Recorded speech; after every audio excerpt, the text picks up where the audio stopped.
Welcome to the Shotgun channel. Are you cross-eye dominant? Why would I need to know that for trap shooting? In this episode, I'll be talking about cross-eye dominance, how it affects you, and how you shoot that shotgun for trap shooting.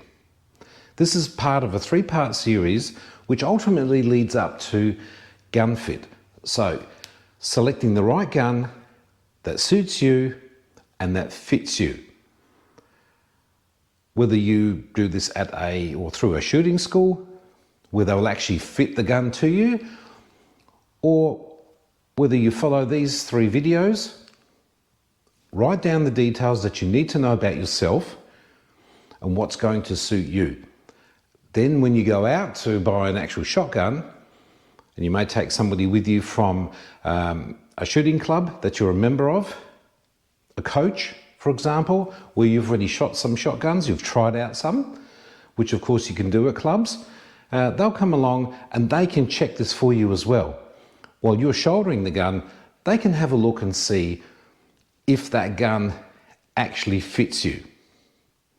So cross-eye dominance. Everyone has an eye that's slightly dominant than the other one, to various degrees. So for trap shooting, we need to know if we are cross-eye dominant or whether we're not. So when you're shouldering a shotgun, and you're looking down that barrel, you might see 2 barrels, slightly blurry. So that means you've actually got cross-eye dominance.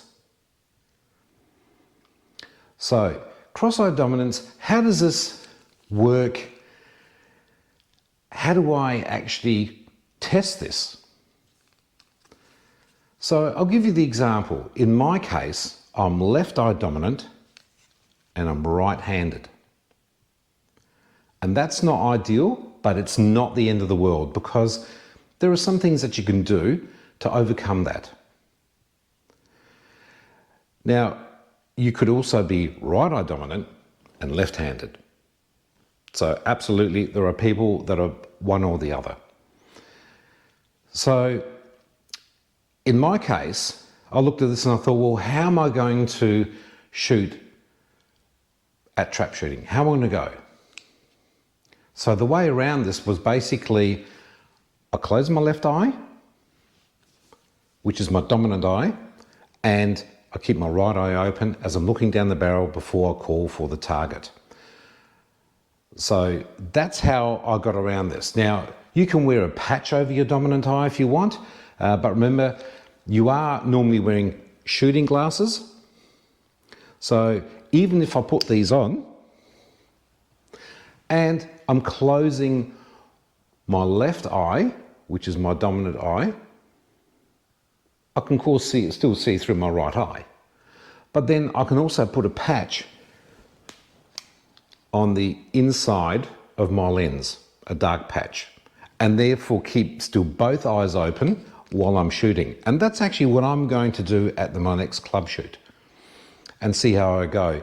Because ultimately, if you're closing one eye, what happens is part of your brain's trying to focus on keeping that eye closed while you're shooting.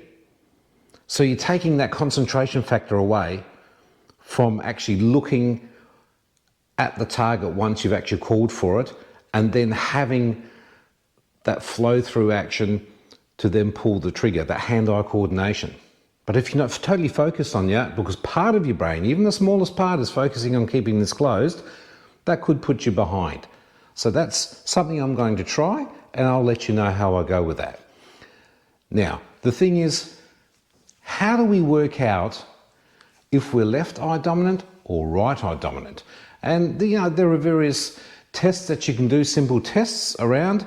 The one that I generally use is, if I'm in a room, there's a clock on the wall on the opposite side of the room, I just extend both hands out like this, and I form a triangle.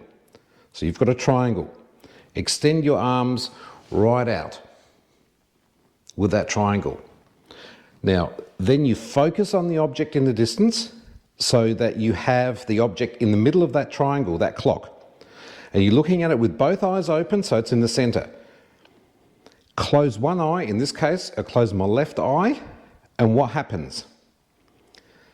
The object disappears out of that triangle. If I open it up, my left eye again, both eyes open, I see it in the middle. If I then close my right eye, it stays in the center of this triangle that I've formed with both hands. And that means I'm left eye dominant. And the reverse applies in this particular test. So then you need to remember that. You're left eye dominant and you're right-handed.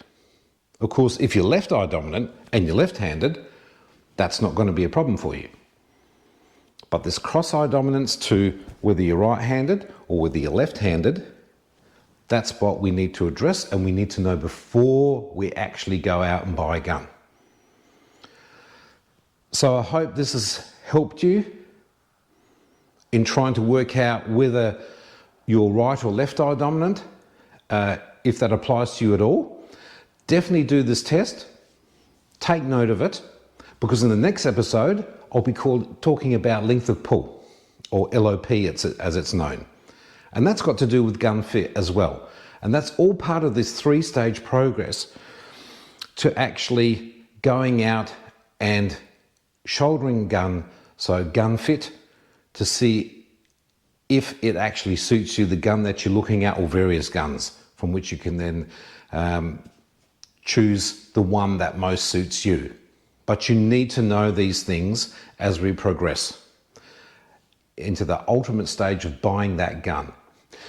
So please share your comments if you've tried or applied other tests to working out your dominant eye. Please share the comments. Let us know, what test did you take? What were your results? Put them in the comment below, and please like the video,